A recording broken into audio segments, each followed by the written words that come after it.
Мы на пороге военно-технической школы. Давайте узнаем, чему здесь обучают и кто может попасть в ряды учащихся.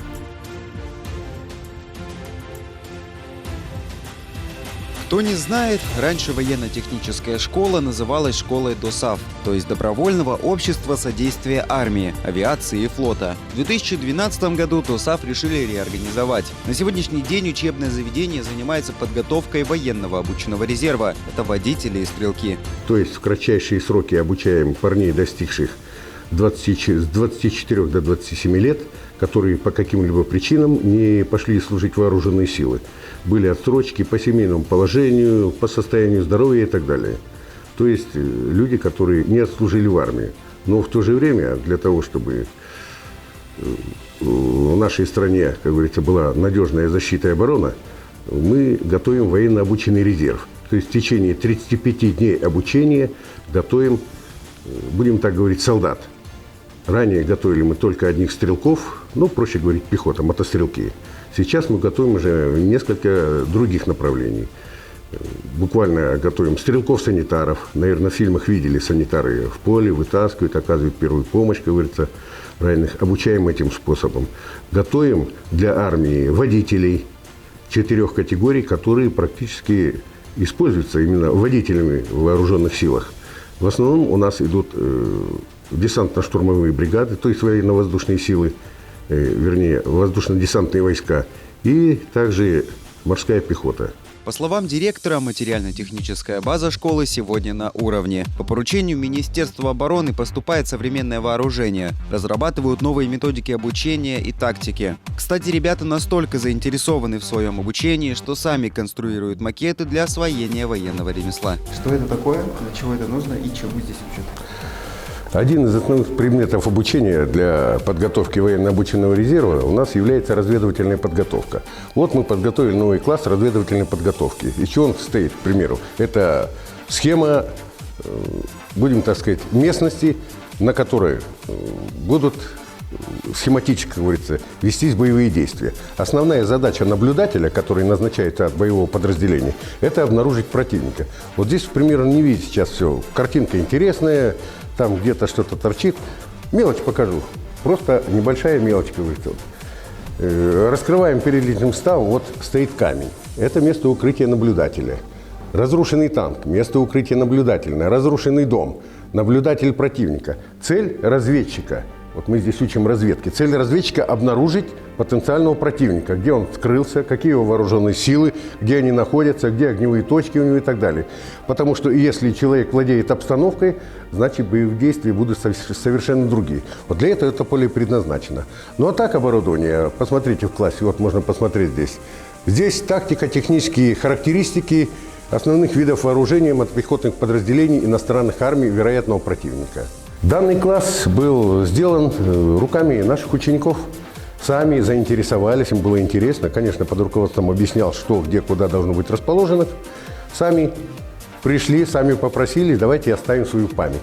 Вот 6-го потока прошлого года, как говорится, люди занялись, буквально за неделю они все сделали. И так как разведчик, вы знаете, человек, который скрытно проводит свою работу, вот образцы маскировочных халатов, в зимнее время, в летнее время, он называется, к примеру, лесник, это березка. Ну, еще несколько образцов есть, мы в дальнейшем чуть-чуть должен быть готовый, покажем. Такие же костюмы есть у наших курсантов, которых мы обучаем, и в полевых действиях мы действуем, показываем все. С этим не могут взаимодействовать, переставлять, может быть? Для того, чтобы лучше обучать личный состав, как говорится, руководитель, преподаватель, он меняет обстановку. Практически он может изменить самолеты в другое место поставить, видите, танки укрытия, в другое место запасные, потому что есть основные, есть запасные позиции для противника, для того, чтобы человек немножко развивался, он знал, каким образом обнаружить можно противника, как его обнаружить и какие действия он должен предпринимать для этого. Для обучения военному ремеслу в школе есть автоматы АК-74, пулеметы РПК-74. По словам Александра Кузнецова, это не секрет. Заведение работает открыто. Из техники школа оснащена КАМАЗами, есть Урал-357. Ожидается поступление БТР и БМП для того, чтобы обучать водителей этих категорий. Они необходимы современным войскам. Для ускорения движения прямо и для поворота, вот это как называется? Значит, видели? Ускорить движение прямо и направо. Запомнили? Да. Теперь, что там непонятно вам? Все понятно. Вот теперь обратите внимание вот на схему. Включен желтый сигнал, регулировщик руку вытянул вам, и теперь разрешает только направо. Даже если он руку сейчас опустит, значит что вам? Движение, как? Грудь и спина, это стена, движение запрещено. Понятно, господа? Чтобы стать водителем и получить права по 4 категориям, нужно пройти 3-месячное обучение. Это, кстати, неплохой способ получить водительское удостоверение без автошколы. Часто ребята сюда за этим и идут. В процессе влюбляются в военную жизнь, и устав для них становится неотъемлемой частью жизни. Даже в армию по контракту идут. Перед ними открываются все дороги. Во-первых, я хотел попробовать себя, попробовать, как оно будет вообще. Хотел получить знания, навыки, опыт, научиться чему-то полезному, тому, чему невозможно научиться в гражданской жизни. Попробовать себя именно как военного, попробовать себя как настоящего мужчину. Я считаю, что да, получается. Больше всего нравится именно занятия по тактической огневой подготовке. Уже были стрельбы. Хорошо, качественно отстрелялись. Понравилось работать с настоящим боевым оружием. Это очень большая ответственность. Да, есть небольшое волнение в первый раз, но это очень интересно. Именно изучить сам механизм работы оружия, попробовать его в деле, пристрелять. Так что много чего нравится. Коллектив отличный у нас еще. Все дружные, все крепкие, все помогаем друг другу. Расскажи, в первую очередь, почему решил сюда прийти? Это желание обучиться или желание дальше пойти в армию? Желание обучиться, исполнить свой воинский долг, также дисциплина, жить по уставу. Нет, мне не было растяпой. Просто, как сказать, новые друзья, новые знакомства. В принципе, я думаю, каждый мужчина должен пройти через это. Что больше всего нравится? Атмосфера. Я думаю, каждый должен пройти, каждый мужчина должен пройти это. Вставать вместе, подъемы, марш-броски, маршировка. Все это, столовые обеды, занятия. Интересно. Сколько уже здесь? Мы уже здесь больше 20 дней. Обучаем в течение года у нас будет 7 потоков военно-обученного резерва, то есть военнослужащих запаса готовим. Это ориентировочно по 30 человек каждый поток. То есть практически около 210 человек как минимум в течение года должны подготовить. И в то же время 2 периода в год мы готовим водителей. По 30 человек, то есть около 60 человек. В общем, за год мы готовим около 270-300 человек для вооруженных сил.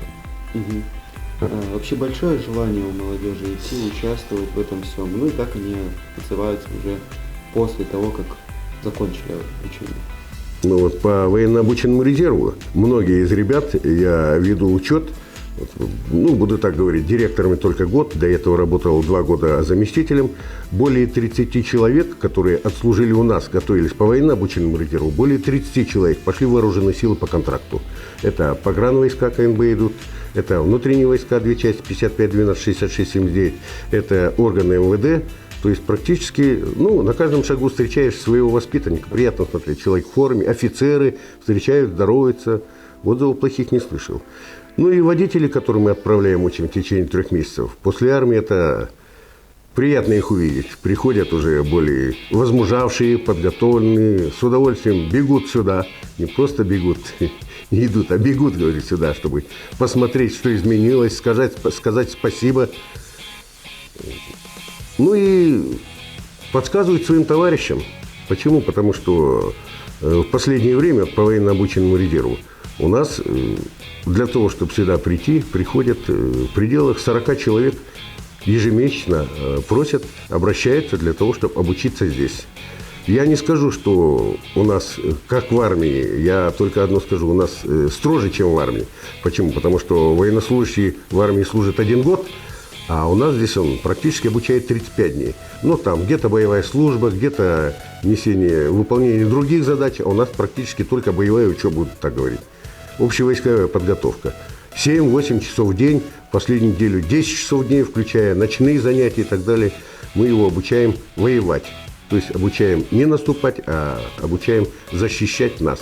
Распорядок дня в военно-технической школе не отличается от армейского режима. В свободное время от учебы у курсантов есть возможность почитать художественную литературу, привести в порядок себя и свою форму. Ну, естественно, как я иногда говорю, когда принимают присягу, уже уходят, говорят родителям, мы ваших сынов научили не только воевать, мы их научили смотреть за собой, наводить порядок. Сейчас, говорю, обращайте на них внимание. Они немножечко привыкли к режиму, привыкли к питанию, как говорится. Привыкли немножко ухаживать за собой, работать.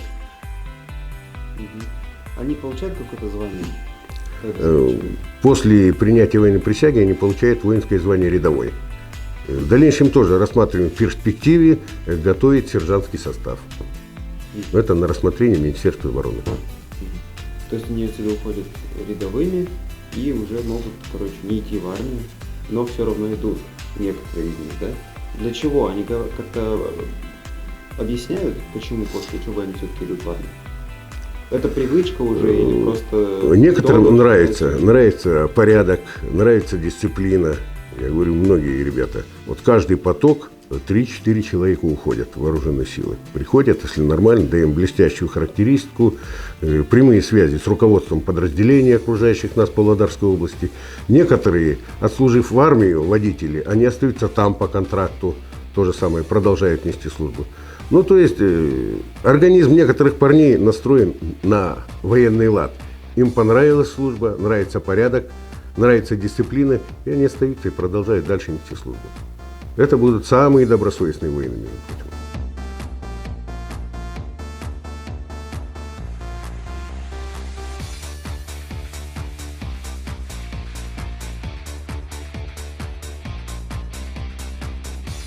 Мы проводим день открытых дверей, показываем вооружение, показываем, как ребятишки работают практически в боевых условиях, будем так говорить.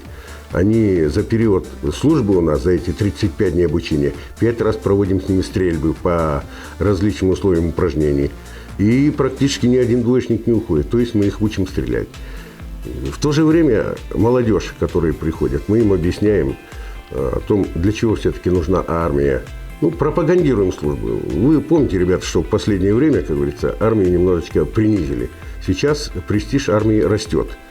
То есть ранее, в мое время, было гордостью отслужить в армии, а до недавнего времени было так, как говорится, тот крутой парень, который в армии не служит. А сейчас наоборот нужно. Ну, есть такое выражение суворовское было. Если народ не хочет кормить свою армию, он будет кормить чужую армию. Мы должны себя защищать. В наше время, знаете...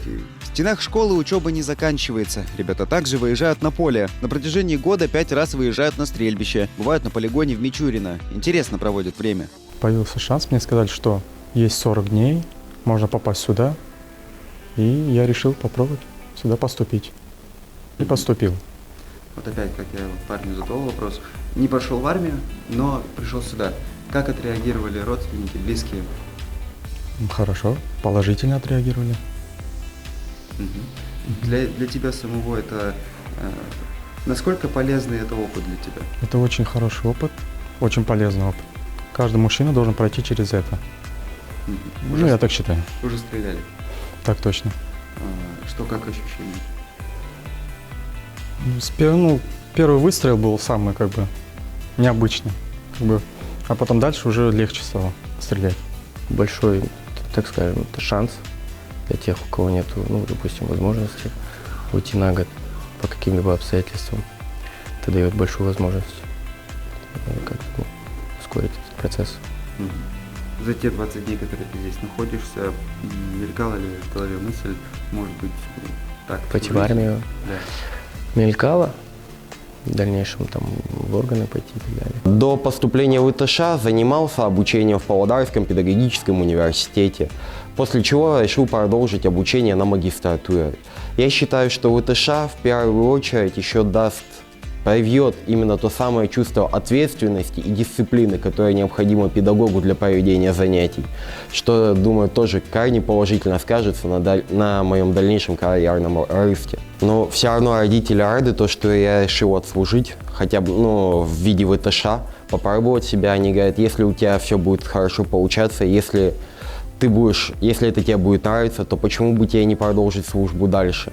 В конце концов, какая разница, где ты будешь? Работать педагогом или ты будешь отдавать долг своей стране, допустим, в рядах вооруженных сил? Главное, что ты будешь приносить пользу и ты будешь на своем месте.